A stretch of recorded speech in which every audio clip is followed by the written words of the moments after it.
A la siguiente sesión. Es un verdadero honor para mí presentar a ustedes a Marcos Allende López, quien es el líder técnico de LACChain, el programa regional de blockchain que lidera el Banco Interamericano de Desarrollo. Y al mismo tiempo, Marcos trabaja como especialista en tecnologías de la información para el mismo banco, el Banco Interamericano de Desarrollo. El trabajo que va a presentar hoy, que se titula Quantum Resistance in Blockchain Networks, es el resultado de una investigación liderada por él y en la que tuvimos el grandísimo honor de colaborar tanto diversas personas de Cambridge Quantum Computing como un servidor. Es que sin más, Marcos, bienvenido. Muchísimas gracias. La palabra es tuya. Bueno, pues muchísimas gracias a ti, Salvador, por la introducción y muchas gracias a Araceli y a todos los organizadores primero por organizar este magnífico evento. Es una gran noticia que en Latinoamérica y el Caribe pues haya este tipo de iniciativas y bueno, pues por supuesto por invitarme a participar en la misma, ¿no? El título de mi presentación es Resistencia cuántica en redes blockchain. Y bueno, esto hace referencia al trabajo que hemos venido haciendo desde hace un año y medio justamente con el Instituto Tecnológico de Monterrey, con el propio Salvador y con Cambridge Quantum Computing, junto con las entidades a las que yo represento y pertenezco, que son el Banco Interamericano de Desarrollo y LACChain, que es la Alianza Global para el Desarrollo de Blockchain en América Latina y el Caribe. Este desarrollo, pues, va a estar presentado por mí y por Diego. Creo que Diego ha tenido un pequeño problemita y es posible que no se pueda sumar, pero básicamente yo he estado coordinando este proyecto y Diego ha sido el arquitecto líder del mismo. Por volver a presentarme a mí, yo trabajo en el Banco Interamericano de Desarrollo como un especialista en tecnologías cuánticas, identidad digital autosoberana y blockchain, y Diego pues trabaja en mi equipo y ha estado liderando técnicamente la iniciativa de cómo proteger redes blockchain frente a ataques de computación cuántica. El trabajo que les voy a presentar en esta presentación ha sido publicado hoy, lo estamos anunciando en primicia en este evento, y es básicamente un trabajo que, hasta donde nosotros conocemos, es el primero que consigue tener de forma escalable una red de blockchain que resiste ataques de computación cuántica. Y quiero decir de forma escalable que ha habido otros desarrollos que sí que han dado pasos en poder conseguir resistencia ante ataques de computación cuántica en redes blockchain, pero ninguno de manera que pueda realmente pues, incorporar tantos nodos como se desee y a tantas distancias como se desee. Ha habido esfuerzos con un número pequeño de nodos y a distancias cortas, como por ejemplo en un mismo laboratorio. En cambio, nosotros en este documento contamos como en una red específica de blockchain, de la que ahora hablaré un poco, pues básicamente hemos pues introducido una capa de criptografía postcuántica que permite resistir ataques de computadores cuánticos. Quizás yendo un poquito hacia atrás y preguntándonos ¿por qué es necesario esto? Pues básicamente, como describimos en el abstract, resulta que, como pues muchos de ustedes sabrán, la computación cuántica permite, mediante el algoritmo de Shor, romper digamos, algoritmos criptográficos utilizados hoy en día, ¿no? Como RSA, curvas elípticas o algoritmos discretos. Y pues en las redes blockchain, que son redes que tienen un alto componente criptográfico, pues esto es una gran amenaza, porque al final, pues hoy en día, pues, básicamente hay decenas de miles de redes blockchain que tienen criptomoneda asociada y hay gente que está registrando ya todo tipo de activos digitales en diferentes redes blockchain, como por ejemplo bonos o como por ejemplo CBDCs, que son Central Bank Digital Currencies, o las pruebas criptográficas de diplomas universitarios, o incluso ahora se está analizando la posibilidad de utilizar redes blockchain para guardar las pruebas criptográficas de credenciales de vacunación. Entonces, si nosotros utilizamos registros, redes blockchain, en los que la criptografía que protege estos activos digitales puede ser rota, de manera que se puede impersonar los emisores de los mismos o se puede pues, robar los activos digitales una vez emitidos, estamos poniendo a blockchain en un gran riesgo, ¿no? Y justo eso es lo que hemos tratado de abordar. Entonces, para poder entender cuáles son verdaderamente las amenazas que la computación cuántica trae a blockchain como tecnología, nosotros hemos clasificado estas amenazas en 4 grandes áreas. La primera es el hecho de que todas las transacciones que se registran en redes blockchain son transacciones que se firman con llaves asimétricas, con criptografía asimétrica, criptografía de llave pública. Esto tiene un gran riesgo, tiene una gran vulnerabilidad ante la presencia de la computación cuántica, porque la computación cuántica puede romper este tipo de criptografía. La segunda, que también tiene un grado muy alto de vulnerabilidad, es el uso de criptografía asimétrica, no para firmar mensajes, sino para encriptar información entre nodos de la blockchain y entre aplicaciones y nodos. Básicamente, digamos, los diferentes nodos y los diferentes servicios que se interconectan o se comunican en una red de blockchain utilizan protocolos de Internet. Y es que precisamente los protocolos de Internet utilizados hoy en día, la criptografía de esos protocolos de Internet, no es resistente a la computación cuántica y por eso aquí tenemos otra gran amenaza. En tercer lugar, mucha gente en blockchain, de la comunidad blockchain, se preocupa por si las funciones hash, porque al final en las redes blockchain toda la información está hasheada, ¿no? Y así es como se garantiza su inmutabilidad.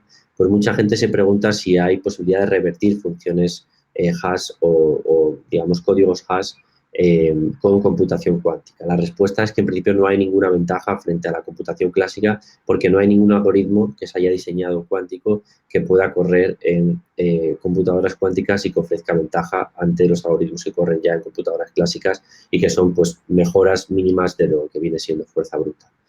Y luego está todo el tema de minado de bloques. También la gente se pregunta si en redes como, por ejemplo, Bitcoin o Ethereum, el minado de bloques es algo que vaya a ser afectado por la computación cuántica. Y la respuesta es que existe un algoritmo cuántico, el algoritmo de Grover, que da una ventaja cuadrática o para el minado de bloques, pero en principio es tan simple como aumentar la dificultad del minado de bloques cuadráticamente. Y esto en principio solo afecta a redes pues, con Proof of Work, como por ejemplo Bitcoin o Ethereum. Para dejar en evidencia o para evidenciar esta amenaza que supone la computación cuántica a la criptografía en general, ya no solo a la criptografía en blockchain, es interesante pues no escuchar solo mi opinión, sino efectivamente la de las agencias internacionales de estándares que llevan advirtiendo de esto desde 2015-2016. Básicamente, si leemos el paper que NIST publica en 2015, vamos a ver cómo dicen que si se construyesen computadores cuánticos suficientemente grandes, robustos, serán capaces de romper muchos de los criptosistemas basados en llave pública usados hoy. Y NSA dice que un computador cuántico suficientemente grande, robusto, si se construyese, sería capaz de básicamente lo mismo, ¿no? Afectar o generar vulnerabilidades en todos los algoritmos de llave pública usados tanto para establecimiento de comunicaciones seguras como para firmas digitales. Bien, si nos paramos a pensar rápidamente, y quiero hacer esta breve introducción porque he visto que en las charlas de hoy no ha habido muchos paneles sobre criptografía, entonces quizás para que aquellos que no tengan tanto conocimiento sobre criptografía y se pregunten qué son esta criptografía asimétrica que se usa en Internet y que se usa en telecomunicaciones y en blockchain y que va a ser afectada por computación cuántica, pues bueno, esencialmente hay 3 tipos de algoritmos asimétricos de criptografía pública que se utilizan en telecomunicaciones hoy en día. Uno es RSA, que es el más habitual para pues, todo lo que tiene que ver con Internet. Los certificados X509, por ejemplo, que son los típicos certificados electrónicos que usan criptografía RSA. Y luego tenemos pues, curvas elípticas, que es el tipo de criptografía que se usa principalmente en blockchain, y luego logaritmos discretos, que son un poquito menos utilizados. Para poner un ejemplo de cómo funciona, por ejemplo, RSA y por qué la computación cuántica es una amenaza para ese tipo de criptografía, pues es fácil entenderlo porque RSA se basa en este problema matemático de la factorización de números primos. Es decir, para nosotros generar digamos, una llave pública y una llave privada que podamos utilizar en encriptación o en firma digital, con cualquiera de estos 3 algoritmos, lo que se hace es utilizar un problema matemático que es muy sencillo en una dirección, pero que es muy complejo en la dirección opuesta, ¿no? Es difícil de invertir. Entonces, En el caso de RSA, ese problema matemático es la factorización de números primos. Básicamente, multiplicar números primos es una operación muy sencilla matemáticamente y computacionalmente, pero factorizar números primos es una operación que computacionalmente es exponencialmente más compleja. Entonces, si nosotros utilizamos este problema para generar llaves, de manera que luego cuando expongamos una de ellas no sea sencillo encontrar la otra llave, estamos generando pues al final una criptografía en principio segura. ¿Qué pasa? Que la computación cuántica, gracias al algoritmo de Shor, permite que la factorización de números primos no sea exponencialmente más difícil, sino que puede incluso ser tan sencillo como la multiplicación de números primos. De manera que entonces la criptografía generada partiendo de este problema matemático ya no es segura. Para esto, pues hay básicamente dos grandes áreas de posibilidades para generar criptografía segura, ¿no?, ante ataques de computadores cuánticos. Una se llama lo que viene siendo la criptografía postcuántica, que es Post-Quantum Cryptography, PQC, y la otra es la Quantum Key Distribution, QKD. Para también hacer un pequeño repaso de ambas, la Quantum Key Distribution es una criptografía que, según ETSI, es la única solución pues, totalmente segura contra ataques de computadores cuánticos. Consiste en que se intercambia una clave simétrica entre Alice y Bob previo a que Alice y Bob intercambien un mensaje, y el intercambio de esta clave simétrica está codificado en estados cuánticos, por ejemplo, la polarización de fotones, de partículas de luz, de manera que si un espía intercepta el mensaje y lo observa, entonces la clave cambia y Alice y Bob se enteran, ¿no? Entonces no se usan claves que hayan sido espiadas en su intercambio. Nosotros en el Banco Interamericano de Desarrollo hicimos una prueba de concepto en conjunto con ID Quantic en 2018 y exitosamente probamos la generación de Quantum Key Distribution para encriptar la red interna del Banco Interamericano de Desarrollo para pruebas internas. Esto todavía no puede ser aplicado a blockchain porque para poder habilitar este tipo de Quantum Key Distribution Channels se necesita una infraestructura física que conecte a las máquinas de Alice y Bob y de todos los demás personas o entidades que en el caso de la blockchain tengan, por ejemplo, nodos o servicios. Y luego porque, además, pese a necesitar esta infraestructura física, pues la distancia a la que se pueden compartir las claves sin que se reciban una degradación es limitada, es pequeña. Entonces, tampoco permite tener redes blockchain mundiales sencillamente con esto, ¿no? Yo creo que tendremos que esperar a que haya empresas de telecomunicaciones que habiliten redes resistentes a la computación cuántica con ese tipo de criptografía para que aplicaciones o redes de la capa de arriba de lo que viene siendo Internet puedan beneficiarse de esta tecnología. Ahora, hay una segunda alternativa que es la criptografía postcuántica. La criptografía postcuántica consiste en una nueva generación de algoritmos que en principio, a diferencia de RSA, curvas elípticas o logaritmos discretos, sí son resistentes a ataques de computación cuántica, o por lo menos no se conoce hoy en día una ventaja de la computación cuántica para, digamos, revertir este tipo de algoritmos. Entidades de estándares como por ejemplo NIST están generando diferentes algoritmos o están, mejor dicho, estandarizando algoritmos dentro de estas categorías para poder recomendarlos para su uso.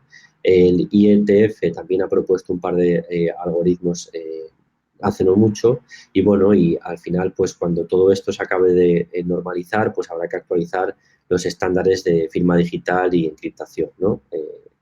Ampliamente usados. Bueno, pues para poder básicamente beneficiarnos de esta criptografía postcuántica para conseguir que las redes blockchain sean resistentes a ataques de computadores cuánticos, hemos estado trabajando en el último año y medio, como decía, con Cambridge Quantum Computing y con el Instituto Tecnológico de Monterrey para desarrollar una capa encima de blockchain que permita resistir estos ataques. Específicamente, hemos utilizado la red de blockchain de LACChain. LACChain es la infraestructura regional de blockchain para América Latina y el Caribe que lidera el Banco Interamericano de Desarrollo y que cuenta con 50 aliados desarrollando y que hoy en día ya están utilizando gobiernos, universidades, startups, corporaciones, bancos y todo tipo de empresas para sus proyectos blockchain. Es una red gratuita, es una red basada en tecnología Ethereum y estamos a punto de liberar otra red basada en tecnología EOS-IO y cualquiera que tenga interés puede acercarse a la red y utilizarla. Básicamente, para conseguir que esta red sea resistente a la computación cuántica, en concreto la red que tenemos basada en tecnología Ethereum, hemos hecho dos cosas. Primero, habilitar el encapsulamiento de la comunicación entre nodos encima de Internet, de manera que los nodos utilicen Internet, pero encapsulen la comunicación a través de Internet con criptografía resistente a la computación cuántica, con criptografía postcuántica, y luego pues hemos hecho que todas las transacciones que se firman y se verifican en blockchain usen algoritmos postcuánticos. ¿Vale? Y con esto básicamente resolvemos las dos grandes amenazas que teníamos, que era la comunicación de Internet y la firma y la verificación de transacciones utilizando algoritmos que no eran resistentes a la computación cuántica. Para poder desarrollar este proyecto hemos establecido 5 fases. La primera es la generación y la distribución de la entropía cuántica, ¿vale? Es decir, el primer paso era que los diferentes nodos de la red pudiesen tener acceso a entropía cuántica con la cual poder desarrollar las parejas de llaves cuánticas que luego utilizasen para encriptar información y para firmar mensajes, ¿sí? En segundo lugar, una vez que los nodos tenían la entropía cuántica, tenían que generar pues, sus parejas de llaves y sus certificados postcuánticos. Estos certificados postcuánticos serán los que van a utilizar después para encapsular los canales de comunicación y para firmar las transacciones, ¿no? Y eso es lo que ocurre en el paso 3. En el paso 3 los nodos utilizan este tipo de certificados para encapsular la comunicación entre ellos y para firmar las transacciones utilizando las llaves de esos certificados. Y finalmente, pues hemos visto cómo a partir de diferentes mecanismos de verificación era posible pues comprobar justamente estas firmas. Bien, yendo un poquito al detalle, en la primera fase lo que hemos hecho es generar y distribuir la entropía cuántica. Para eso hemos utilizado el dispositivo de Cambridge Quantum Computing que se llama Iron Bridge, que es un dispositivo que genera números aleatorios, ¿vale? Basados en procesos no deterministas cuánticos. Al final, lo que ocurre es que cuando nosotros utilizamos computadoras hoy en día o cualquier dispositivo electrónico, tenemos que los números, digamos, o la aleatoriedad o la entropía que se genera es entropía que es principalmente determinista. Eso quiere decir que si tuviésemos pues, la capacidad, pues podríamos llegar a predecir cuáles son los números aleatorios que luego se usan para generar claves y demás de los diferentes dispositivos. En cambio, si nosotros utilizamos entropía pues, que viene de procesos no deterministas, como los cuánticos, por ejemplo, el entrelazamiento, entonces estamos seguros de que las llaves que nosotros generemos no van a poder ser adivinadas previamente por nadie. Entonces, para eso utilizamos el dispositivo de Iron Bridge, el CQC. Y bueno, pues para poder hacer llegar esta entropía a los nodos, hemos habilitado pues canales seguros entre los diferentes nodos del LACChain y este generador de entropía. En realidad, lo recomendable es que cada entidad tenga su propio generador de entropía a nivel local, ¿vale? Pues ya sea, pues hoy en día hay microchips que permiten generar entropía cuántica en celulares. Entonces, pues de la misma forma se puede tener en computadoras y en otros dispositivos y pronto tendremos disponible en el mundo esta tecnología, ¿no? Como para nosotros no era sencillo que cada nodo tuviese un generador de entropía cuántica, pues hicimos una conexión remota segura con este dispositivo de Iron Bridge. Entonces, básicamente, pues había todo un proceso seguro de forma que el usuario, como cliente, pues se autenticase contra el dispositivo de Iron Bridge, solicitase la entropía y luego Iron Bridge enviase esta entropía a través, o sea, digamos, en N partes, a través de N conexiones de TLS al user. Lo hacemos en N partes porque justamente estamos diciendo que el Internet no es resistente a la computación cuántica, entonces si enviamos la entropía a través de Internet, pues no va a ser un intercambio seguro, pero si utilizamos N canales de Internet y ponemos un timeout, entonces que un hacker sea capaz de espiar los N canales a la vez para interceptar la entropía sería altamente improbable. Y bueno, y como decimos, esto es una solución provisional partiendo de la base de que en el futuro cada nodo tendrá su propio generador de entropía local. La segunda fase es la generación de certificados postcuánticos. Básicamente, lo que ocurre es que los nodos del LACChain utilizan esta entropía que reciben o que generan localmente para generar pues, una clave, una clave postcuántica y una clave Ethereum, ¿vale? Para la clave postcuántica se utiliza el algoritmo Falcon 512. Ahora hablaremos un poquito de él.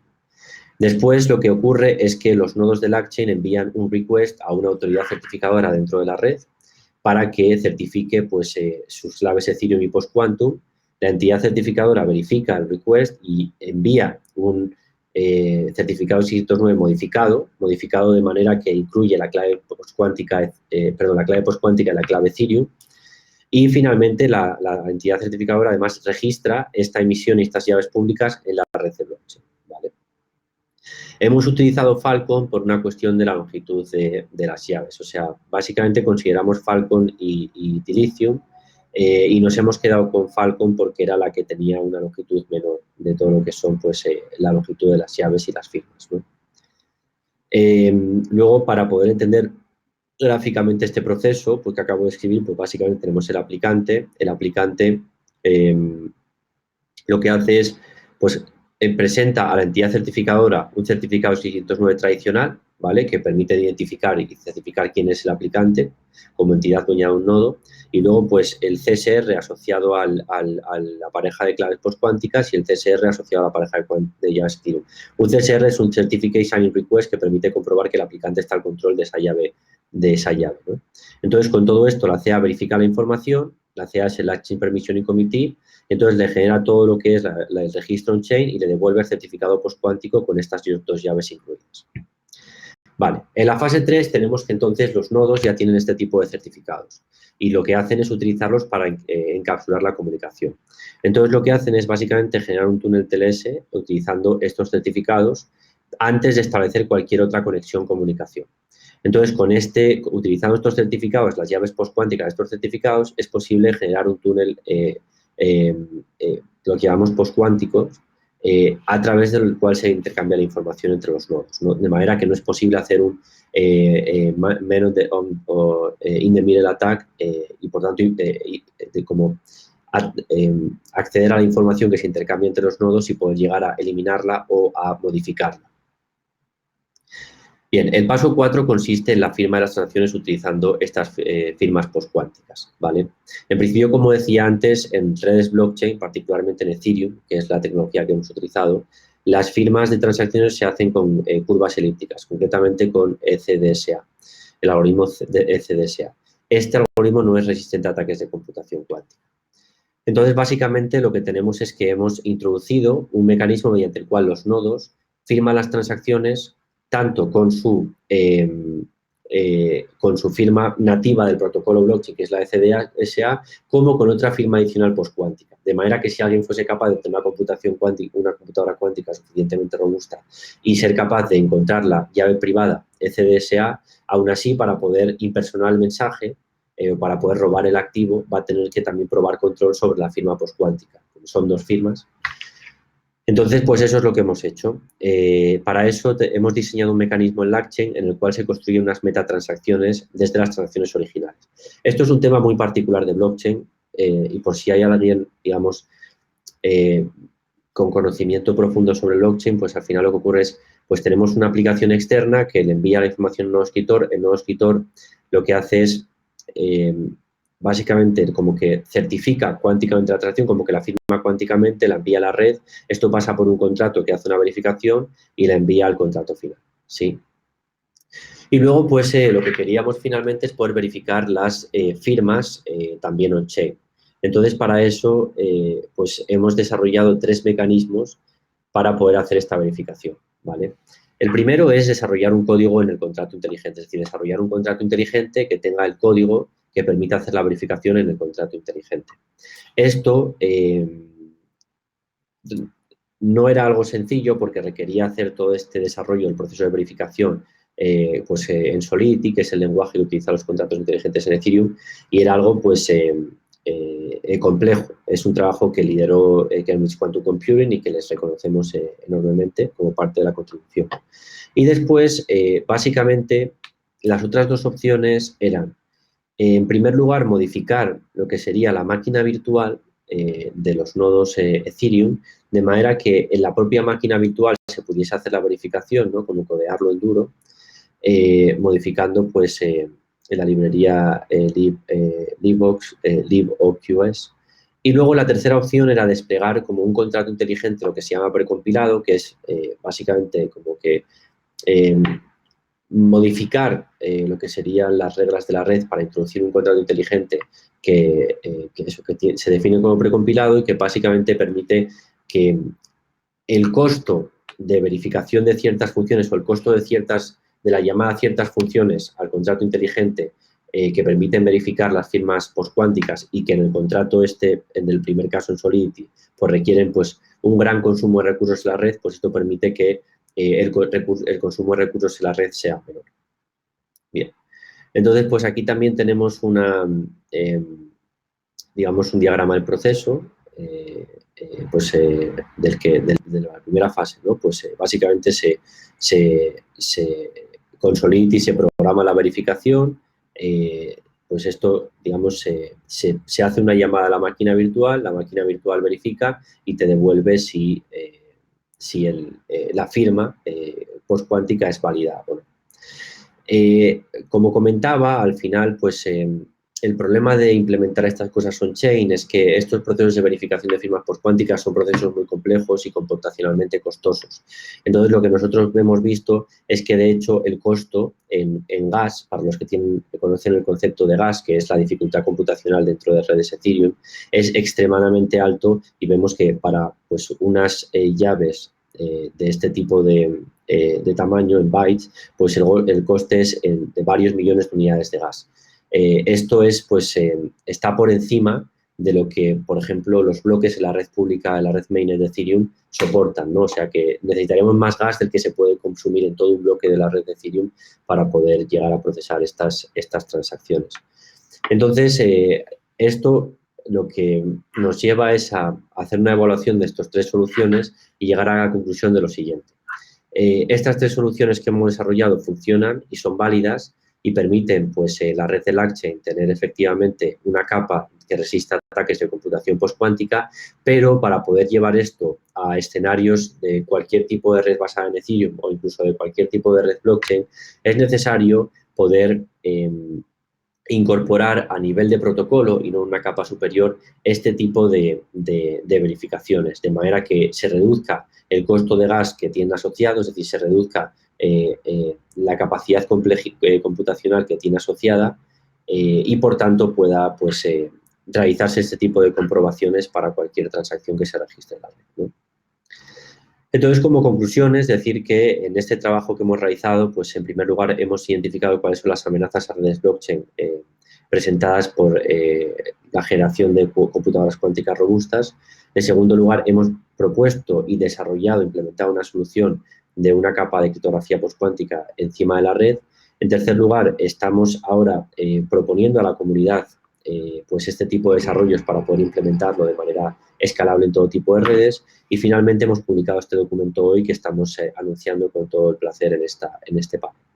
Les dejamos los links de descarga a dos documentos. Primero al libro sobre tecnologías cuánticas y su impacto transformador que publicamos en 2019 y también este paper que acabamos de publicar sobre este trabajo.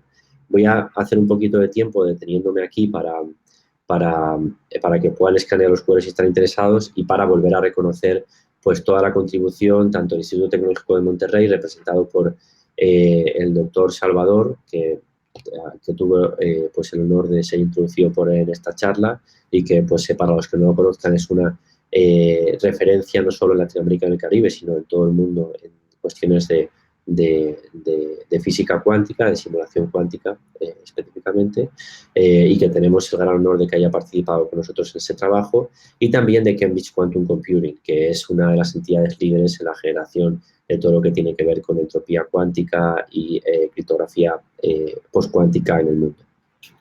Entonces, sin más, devuelvo la palabra y no sé si en este último minutito da tiempo para alguna potencial pregunta que haya por ahí. Salvador. Sí, muchas gracias, pues mil gracias por tus palabras, Marcos. Y tenemos tiempo para algunas preguntas. La primera de ellas que quisiera poner aquí es, pregunta Carlos Pérez Delgado, ¿qué hay sobre el algoritmo del consenso? Lo voy a decir en inglés, lo escribió. What about the consensus algorithm? Are you using proof of work? And if so, which one? Hash-based? Okay, so I'm gonna answer the question in English as well. So he asked in English or in Spanish, Salvador? He did ask in English, but he speaks Spanish too. Ok. Vale, pues el tema es, nuestra red de LangChain, el protocolo de consenso es Proof of Authority, concretamente es IBF2, Istanbul Byzantine Fault Tolerant. Lo que ocurre en la red es que los nodos toman turnos para proponer bloques de forma ordenada y todos los nodos validadores están autenticados en nuestra red. Entonces, realmente no es necesario, o sea, no hay una amenaza ahí, porque como no hay una competición para generar bloques, no hay forma de que alguien tenga ventaja en esa competición con una computadora cuántica. Ok, muchas gracias. Una más, permíteme un instante.